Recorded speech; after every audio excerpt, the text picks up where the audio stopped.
Video பார்க்குற உண்மையான உள்ளங்கள் எல்லாருக்கும் ஆங்கில புத்தாண்டு நல்வாழ்த்துக்கள்.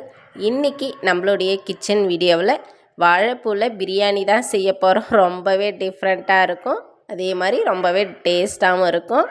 கண்டிப்பாக வீடியோவை ஸ்கிப் பண்ணாமல் பாருங்கள் எப்படியெல்லாம் செய்கிறேன் அப்படிங்கிறத.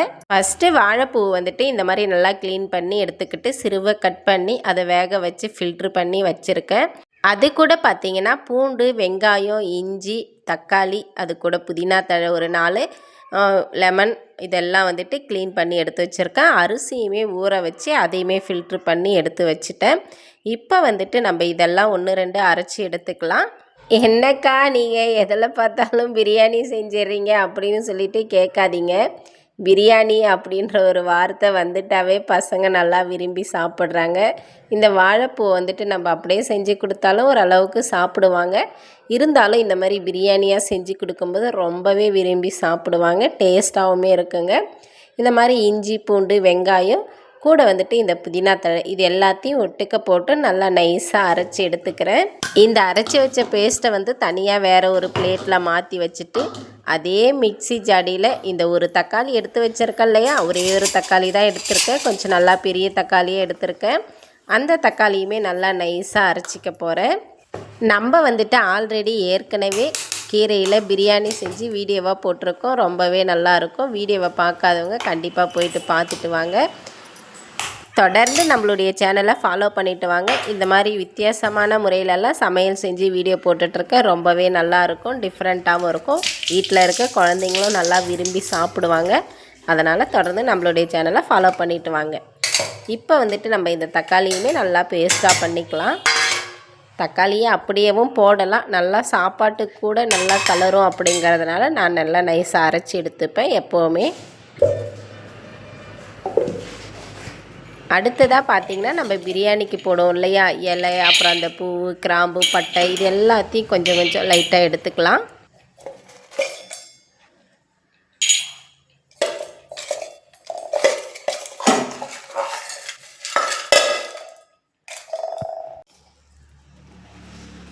இப்போ வந்து பார்த்திங்கன்னா நம்ம குக்கரில் தான் செய்ய போகிறோம். ஸ்டவ்வை பற்ற வச்சு குக்கரை வந்துட்டு நல்லா ஹீட் ஏற்றிப்போம்.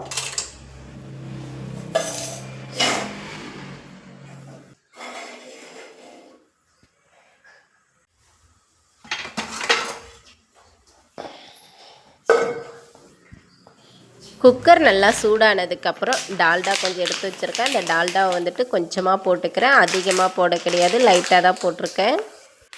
இது கூடவே பார்த்திங்கன்னா தேவையான அளவுக்கு கொஞ்சமாக எண்ணெயும் ஊற்றிக்கிறேன்.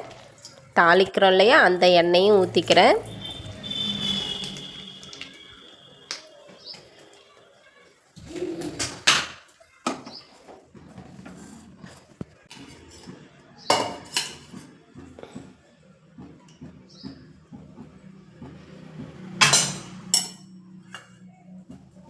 எண்ணெய் நல்லா காஞ்சதுக்கப்புறம் நான் கடுகெல்லாம் போட போகிறது கிடையாது. கருவேப்பிலையை போட்டுட்டு நம்ம இந்த பிரியாணி செய்கிறதுக்காக இந்த பொருளெல்லாம் எடுத்து வச்சுருக்கோம் இல்லையா, அது எல்லாமே இந்த பிரியாணியில் போடுறோம் இல்லையா, பட்டை, கிராம்பு, பூன்னு சொல்லிவிட்டு இது எல்லாத்தையுமே நான் போடுறேன். இந்த இலை எல்லாமே இது பொரிஞ்சதுக்கப்புறம் பார்த்திங்கன்னா நான் வந்துட்டு இந்த இஞ்சி, வெங்காயம், பூண்டு, அப்புறம் புதினா தழை இதெல்லாம் பேஸ்ட்டாக அரைச்சி வச்சுருக்கோம் இல்லையா, இது எல்லாத்தையும் போட்டுக்கிறேன். இந்த பேஸ்ட்டை போட்டு நல்லா ஃப்ரை பண்ணணும். கொஞ்சம் நேரம் அந்த பச்சை வாடெல்லாம் போகிற லெவலுக்கு.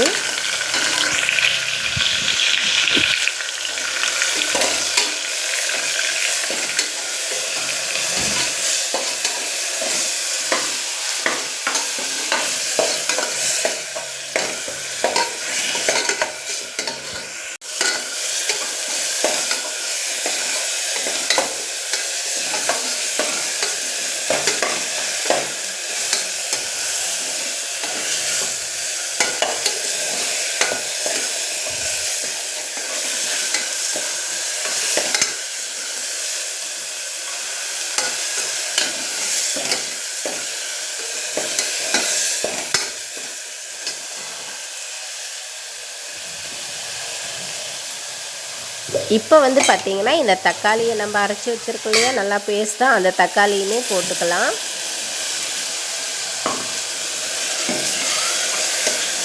தக்காளியை போட்டு நல்லா அந்த தக்காளியுடைய பச்சை வாடை போகணும், அந்த எண்ணெய் பிரிஞ்சு வரணும். அந்த மாதிரி லெவலுக்கு நல்லா ஃப்ரை பண்ணிகிட்டே இருப்போம். கொஞ்ச நேரம் விட்டு விட்டு கை விட்டு விட்டு கிளறிட்டே இருப்போம்.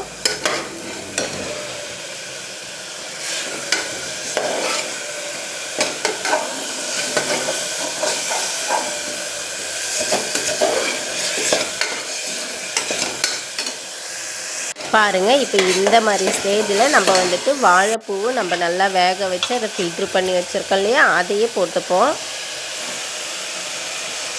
இன்னும் நம்ம உப்பு காரத்துக்கெல்லாம் எதுவுமே போடலை. பச்சை மிளகாய் போடலாம், நான் வந்துட்டு பச்சை மிளகாய் போடலை.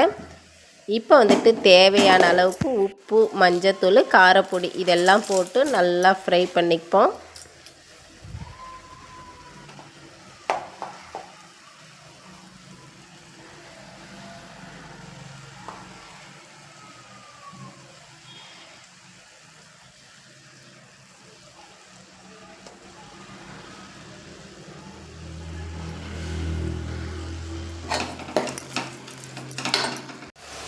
அடுத்ததாக நம்ம தண்ணி இல்லாமல் ஃபில்ட்ரு பண்ணி நல்லா ஊற வச்சுருக்கோம் இல்லையா, அந்த அரிசியை தான் போட்டுக்க போகிறோம்.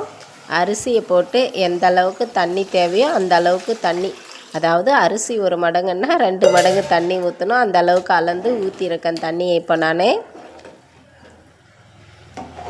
அரிசி 1 டம்ளர் போடுறேன்னா எப்போவுமே தண்ணி 2 டம்ளர் ஊற்றணும் இல்லையா.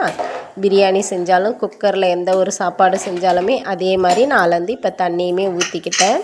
ஊற்றிட்டு இப்போ வந்து குக்கரை வந்துட்டு நான் க்ளோஸ் பண்ணி மூட போகிறதில்ல. சும்மா கொஞ்ச நேரம் அப்படி மேலே வச்சு விட்டுட்டு நல்லா இந்த மாதிரி ட்ரை ஆகட்டும். ட்ரை ஆனதுக்கப்புறம் நம்ம இந்த லெமன் ஒன்று எடுத்து வச்சுருக்கோம் இல்லையா, அதில் வந்துட்டு ஒரு ஆஃப் மட்டும் கட் பண்ணி அந்த சாறை மட்டும் நல்லா பிசைஞ்சு விடுவோம்.